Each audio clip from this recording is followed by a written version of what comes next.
मां त्रिपुर सुंदरी की,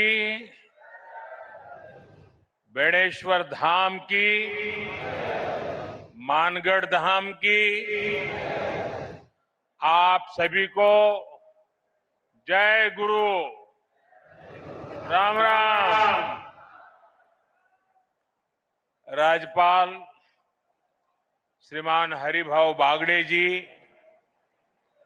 यहाँ के लोकप्रिय मुख्यमंत्री श्री भजनलाल शर्मा जी, पूर्व मुख्यमंत्री बहन वसुंधरा राजे जी, मंत्रिमंडल में मेरे सहयोगी प्रहलाद जोशी जी, जोधपुर से हमारे साथ जुड़ रहे भाई गजेंद्र सिंह शेखावत जी, अश्विनी वैष्णव जी, बीकानेर से हमारे साथ जुड़ रहे श्रीमान अर्जुनराम मेघवाल जी, यहां उपस्थित उप मुख्यमंत्री प्रेमचंद बैरवा जी, दिया कुमारी जी, भाजपा के प्रदेश अध्यक्ष श्रीमान मदन राठौड़ जी, राजस्थान सरकार के मंत्रीगण, अन्य सभी महानुभाव, भाई और बहनों, आज नवरात्र के चौथे दिन मुझे बांसवाड़ा में मां त्रिपुर सुंदरी की धरती पर आने का सौभाग्य मिला है। मुझे कांठल और वागड़ की गंगा मानी जाने वाली माही मां के भी दर्शन हुए। माही का पानी हमारे आदिवासी भाई बहनों के संघर्ष और उनकी जीवटता का प्रतीक है। महानायक गोविंद गुरु जी के प्रेरणादायी नेतृत्व ने जो अलग जगाई, माही का पवित्र जल उस महागाथा का साक्षी है। मैं मां त्रिपुरा सुंदरी और मां माही को श्रद्धापूर्वक नमन करता हूं। साथियों, साधना और शौर्य की धरती से मैं महाराणा प्रताप, राजा बांसिया भील, उनको श्रद्धापूर्वक उनका पुण्य स्मरण करता हूं और उन्हें नमन करता हूं। साथियों, नवरात्रि में हम शक्ति के 9 स्वरूपों की पूजा करते हैं और आज यहां ऊर्जा शक्ति यानी बिजली उत्पादन से जुड़ा इतना बड़ा आयोजन हो रहा है। राजस्थान की धरती से आज बिजली क्षेत्र में भारत के सामर्थ्य का एक नया अध्याय लिखा जा रहा है। आज राजस्थान, मध्य प्रदेश, आंध्र प्रदेश, कर्नाटका और महाराष्ट्र में 90,000 करोड़ रुपए से ज्यादा के बिजली प्रोजेक्ट शुरू हुए हैं। 90,000 करोड़ रुपया से ज्यादा के प्रोजेक्ट्स एक साथ शुरू होना ये दिखाता है कि देश आज बिजली की रफ्तार से आगे बढ़ रहा है और इस रफ्तार में देश के सभी हिस्से शामिल हैं। हर राज्य को प्राथमिकता दी जा रही है। यहां राजस्थान में भी क्लीन एनर्जी प्रोजेक्ट और ट्रांसमिशन लाइन की आधारशिला रखी गई है। बांसवाड़ा में राजस्थान एटॉमिक पावर प्रोजेक्ट का शिलान्यास हुआ है। यहां सोलर एनर्जी प्रोजेक्ट का उद्घाटन भी हुआ है। यानी सोलर ऊर्जा से लेकर परमाणु ऊर्जा तक देश अपनी बिजली उत्पादन क्षमता को नई ऊंचाई तक लेकर जा रहा है।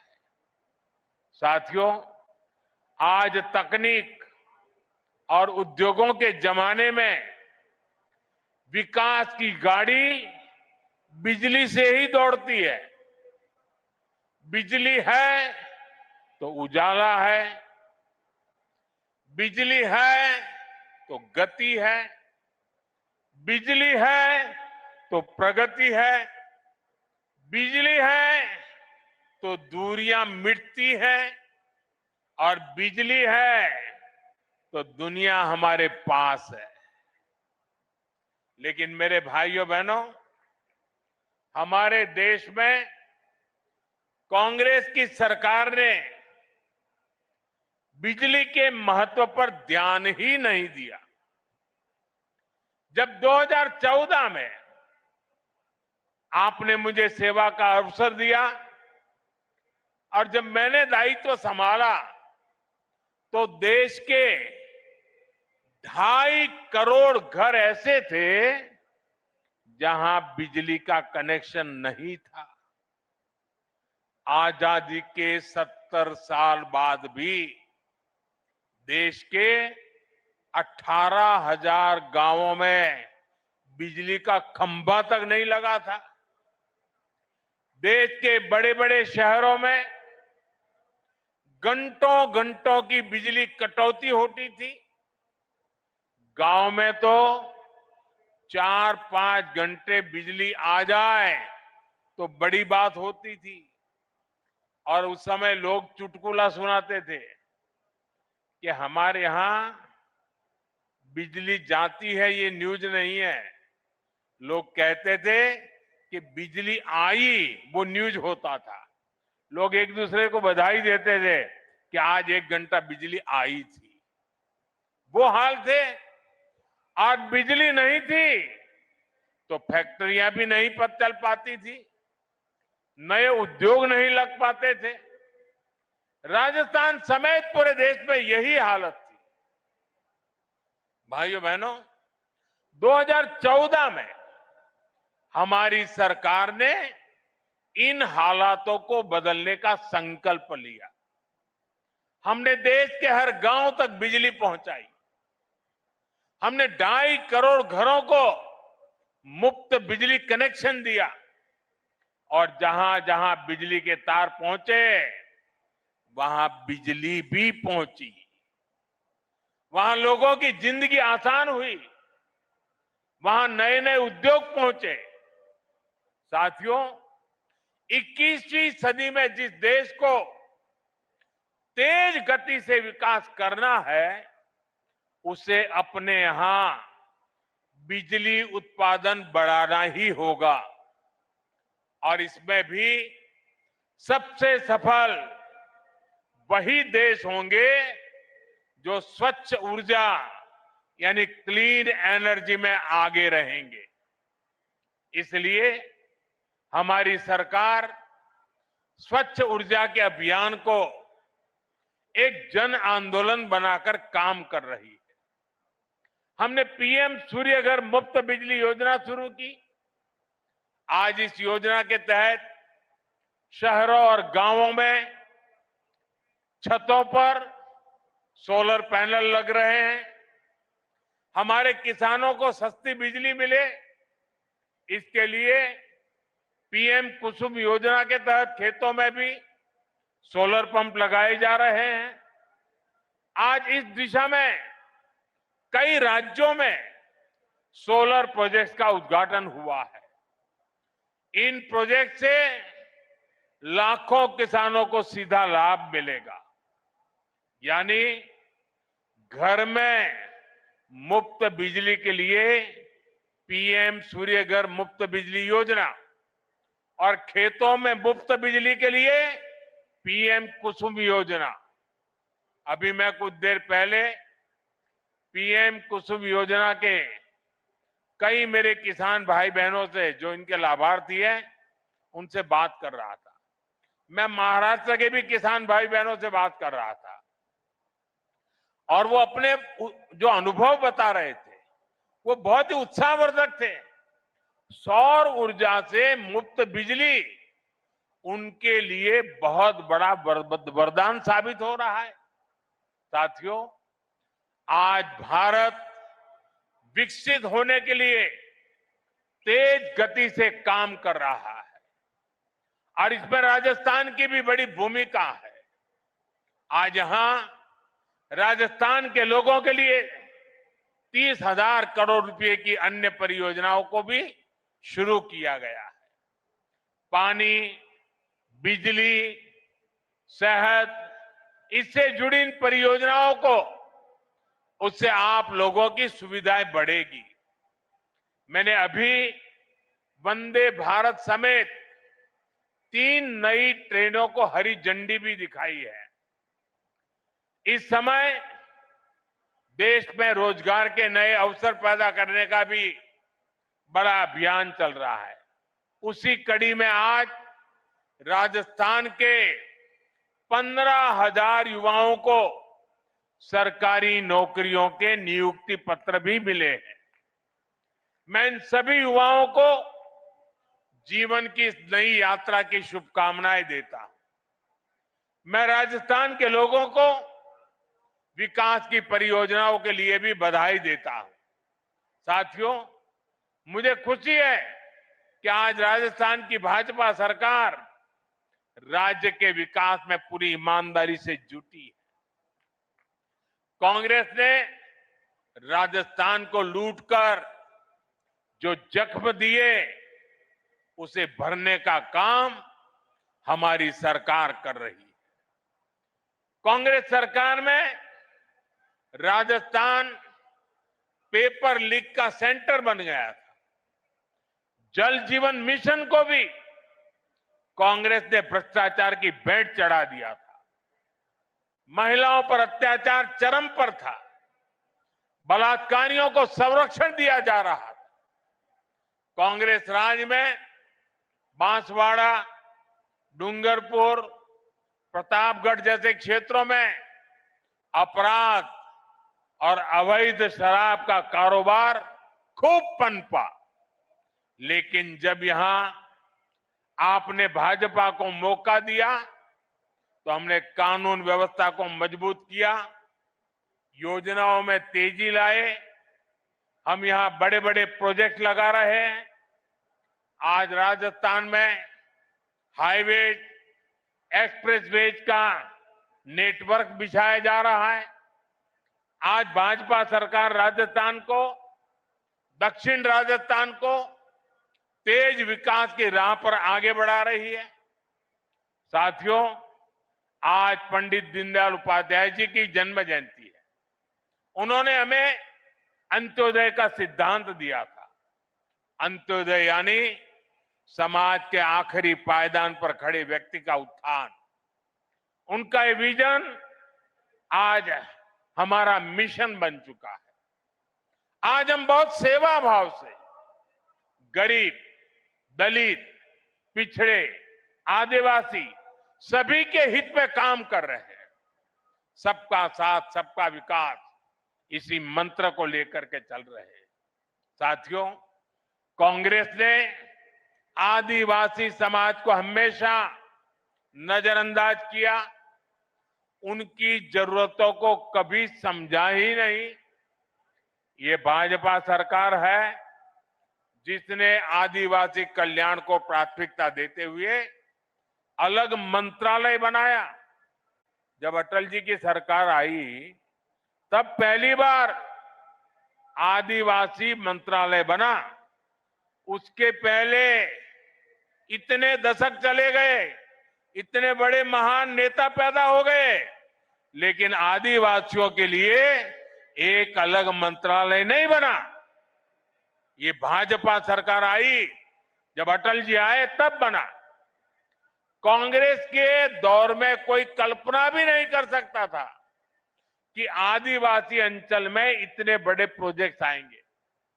आज भाजपा सरकार में वो सब कुछ संभव है। अभी हमने मध्य प्रदेश के धार में एक बहुत बड़ा पीएम मित्र पार्क शुरू किया है और ये भी आदिवासी क्षेत्र है। इससे आदिवासी किसानों को, कपास उत्पादक किसानों को बहुत बड़ा लाभ होने वाला है। साथियों, भाजपा के प्रयासों से ही आज गरीब आदिवासी परिवार की बेटी आदरणीय द्रौपदी मुर्मू जी देश की राष्ट्रपति बनी है। और राष्ट्रपति जी ने ही आदिवासियों में भी अति पिछड़े आदिवासी समाज का विषय उठाया था। उनकी प्रेरणा से ही हमने पीएम जनमन योजना शुरू की है। इसके तहत आदिवासियों में भी अति पिछड़े समाज को प्राथमिकता दी जा रही है। आज धरती आबा जनजातीय ग्राम उत्कर्ष अभियान के तहत जनजातीय गांवों को आधुनिक बनाया जा रहा है। भगवान बिरसा मुंडा को लोग धरती आबा के रूप में भी जानते हैं। इसका लाभ 5 करोड़ से ज्यादा आदिवासियों तक पहुंचेगा। आज देश में सैकड़ों एकलव्य मॉडल आदिवासी विद्यालय खोले जा रहे हैं। हमने वनवासियों और अनुसूचित जनजातियों के वन अधिकारों को भी मान्यता दी। साथियों, आप ये भी जानते हैं, हमारे आदिवासी भाई बहन हजारों वर्षों से जंगल के संसाधनों का इस्तेमाल करते आए हैं। ये वन संसाधन उनकी प्रगति का जरिया बने, इसके लिए हमने वन धन योजना शुरू की। वन उपज की चीजों पर हमने एमएसपी को बढ़ाया। हमने जनजातीय समाज के उत्पादों को बाजार से जोड़ा। इसका परिणाम है आज देश में वन उपज में रिकॉर्ड वृद्धि हुई है। साथियों, आदिवासी समाज को स्वाभिमान से जीवन जीने का अवसर मिले, ये हमारी प्रतिबद्धता है। उनकी आस्था, उनके आत्मसम्मान और उनकी संस्कृति की रक्षा करना, ये हमारा संकल्प है। साथियों, जब देश के सामान्य मानव का जीवन आसान होता है तो वो खुद आगे बढ़कर देश की प्रगति का नेतृत्व करता है। आप लोगों को याद होगा, आज से 11 साल पहले कांग्रेस के समय हालात कितने खराब थे। और खराब क्यों थे? क्योंकि कांग्रेस सरकार देशवासियों के ही शोषण में लगी थी। कांग्रेस सरकार देश के लोगों को ही लूट रही थी। कांग्रेस के समय में टैक्स और महंगाई दोनों आसमान पर थी। आपने जब मोदी को आशीर्वाद दिया तो हमारी सरकार ने कांग्रेस की लूट को बंद किया। साथियों, ये आजकल बहुत मुझ पर गुस्से में रहते हैं, इसका कारण भी यही है। साथियों, 2017 में हमने जीएसटी लागू करके देश को टैक्स और टोल के जंजाल से मुक्ति दिलाई थी। अभी नवरात्रि के पहले दिन से फिर जीएसटी में बहुत बड़ा सुधार किया गया है। इसका नतीजा ये हुआ है कि आज पूरा भारत जीएसटी बचत उत्सव मना रहा है। हर रोज इस्तेमाल की जाने वाली ज्यादातर चीजें सस्ती हो गई हैं। यहां इतनी बड़ी संख्या में माताएं बहनें आई हैं, और जब मैं अभी जीप में आ रहा था, सब माताएं बहनें आशीर्वाद दे रही थी।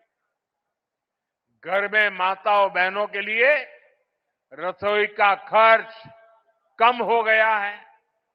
साथियों, साल 2014 से पहले अगर आप साबुन, शैम्पू, टूथपेस्ट, टूथ पाउडर, ऐसे रोजमर्रा के सामान पर अगर आप 100 रुपए की चीज खरीदते थे तब ये 100 रुपये का सामान आपको 131 रुपये का पड़ता था।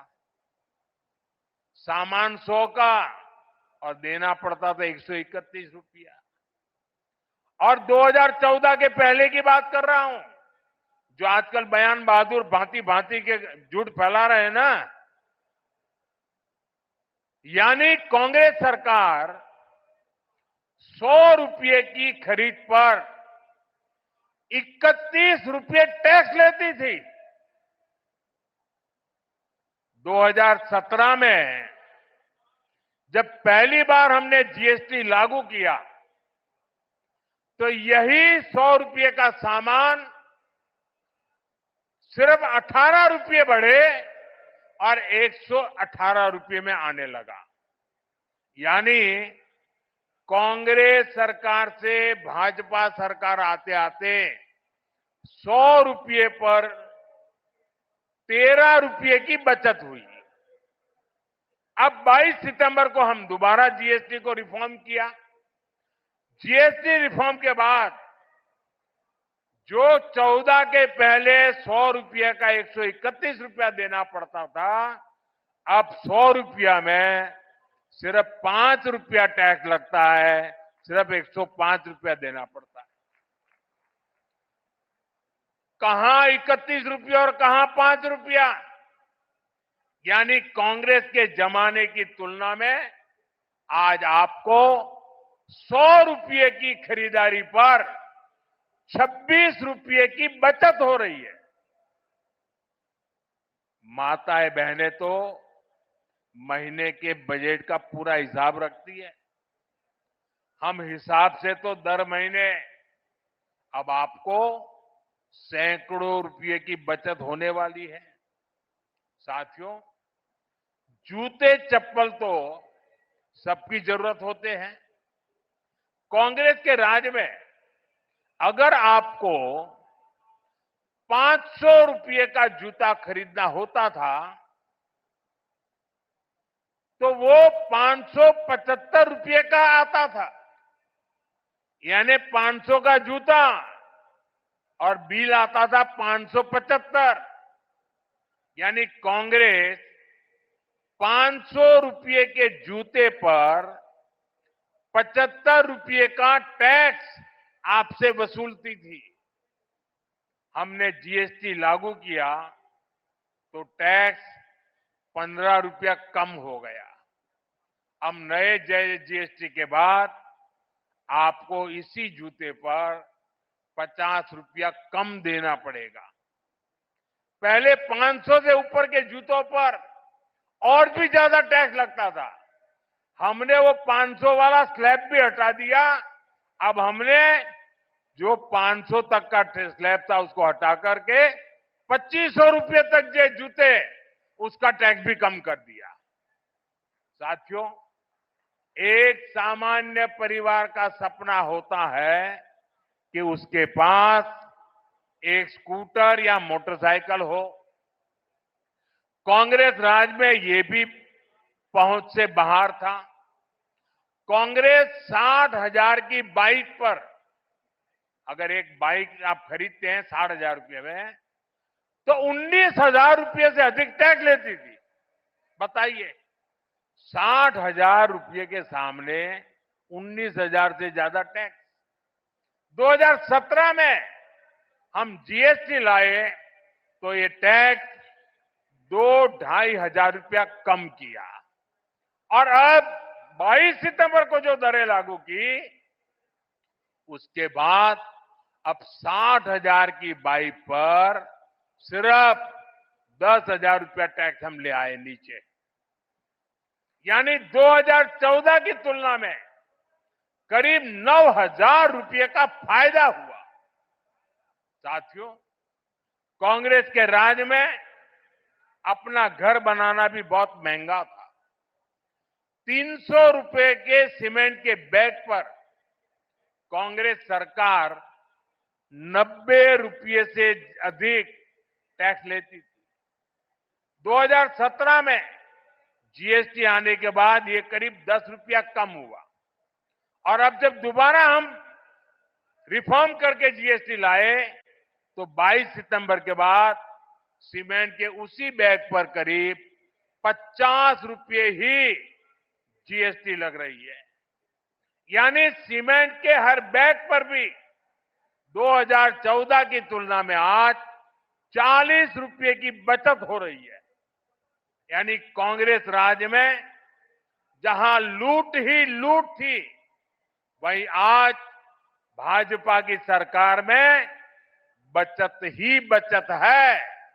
और तभी तो देश जीएसटी बचत उत्सव मना रहा है और जीएसटी बचत उत्सव को पूरे देश में मनाया जा रहा है। लेकिन भाइयों बहनों, ये जीएसटी बचत उत्सव तो चल रहा है, लेकिन हमारा एक और लक्ष्य है, आत्मनिर्भर भारत का।